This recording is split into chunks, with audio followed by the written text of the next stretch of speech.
Hey everybody, Martin here with Golden Pay Dirt Reviews, aka Golden's Adventures. What we have for you today, guys, is just want to show you guys how to set up your crucible, prepare it, and get it ready for gold and silver pours, whatever you may put into that dish. I will show you how to prepare it and get it nice and glazed and set up for a long use. Now, people may call these crucibles or gold melting dishes. Whatever your forte is, it is what it is. But it's normally the small one. People, do use these. This is what you usually get from eBay or Amazon. And just a little clay pot.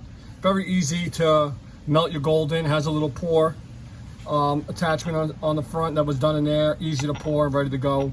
But this video is how to prepare it and set it up and get it all boraxed and glazed. So what we are going to be using, yes, borax. Now, you can get borax from the internet. You can get it from eBay, Amazon, Etsy, all over the internet. And you can get it at Home Depot, Lowe's, and some of your hardware stores. I will show you the company I use. I'll pop it up here. Very fairly cheap one. And if you try to buy stuff like this from Amazon and eBay, some of these sellers for 8 ounces, $10, $11, absolutely ridiculous. People actually think it's a chemical, it's hard to get, and it's really not. I mean, old timers use this to clean your hands when you got oil on it and gasoline. So this stuff has been around forever. What you're also going to need is some MAPP gas and a torch head. Now, I use a regular speed tip for MAPP gas. There are other ones that you usually get from hardware stores. They're the real wider ones like this. You can use this is fine.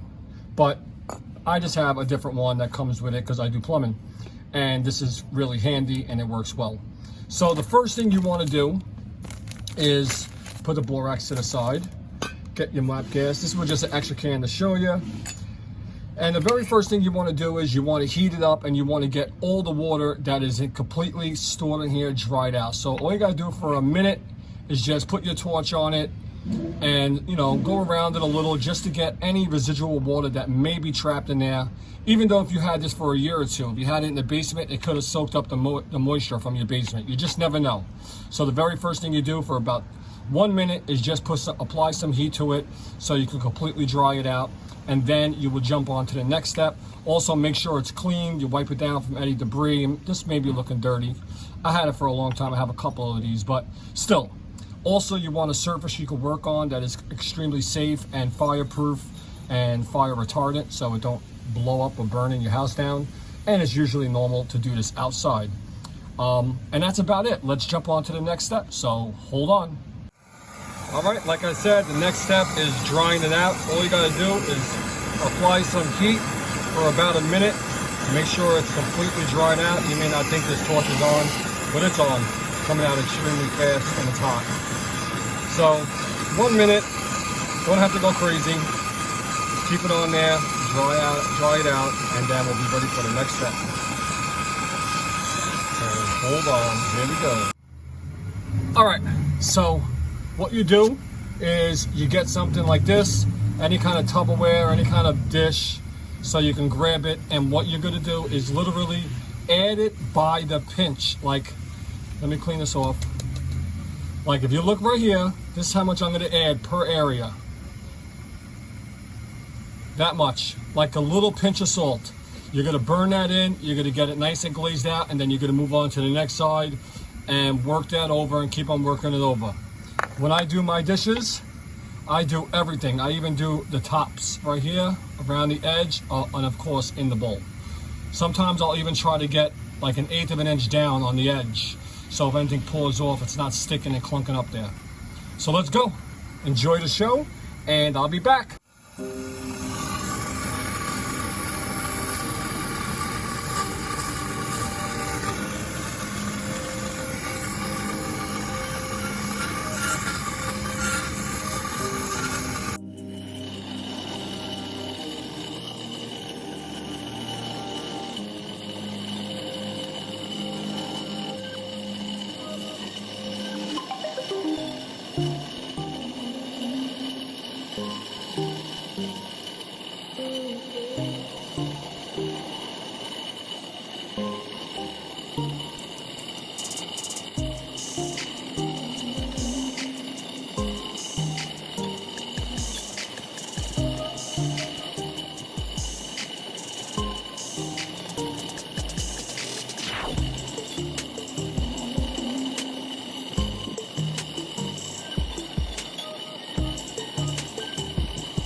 Guys, so I got exactly half of it done that fast. Now I'm gonna turn it around and do the same exact thing to the other side.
All right, that's it. I'm gonna let it cool off. Then I'm gonna turn it upside down and I'm gonna get that edge like I said I would. So I'll be right back. All right, let's get the back done. As you know, same exact procedure, but I'm weird, I like to do this.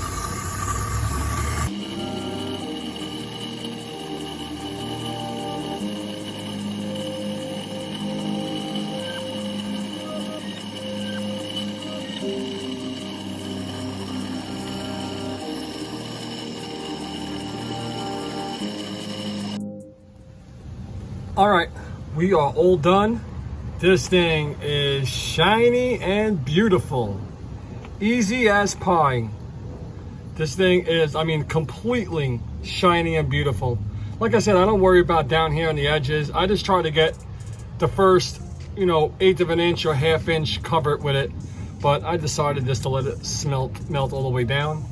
So that was it. A 1, 2, 3 process on how to prepare and get your crucible / gold melt dish covered with borax. Things you'll need, obviously some MAPP gas, a torch head, and the borax, and obviously a melt dish, and just a little time. No more than 15-20 minutes, you can get this done. So hope that helped you out. Guys, thanks for watching. Don't forget to smash that like button and the subscription button. And if you aren't a subscriber yet, I would greatly appreciate it and be humbled to have you aboard. So thanks for watching and stay tuned where we make this old balloon helium tank a smelter, a foundation, a foundry, whatever. We're gonna cut it, pop it open, wrap it up with some flame retardant insulation, drill a couple holes, put some legs on it, put some hinges on it, and that thing will be ready to smelt like a beautiful baby. Stay tuned. This is going to be a really great video, and I'm sure I'll help a lot of people make their own little beautiful smelter at home, kiln, whatever you may want to call it. I'll see you guys soon. Thanks for watching. Peace. I'm out.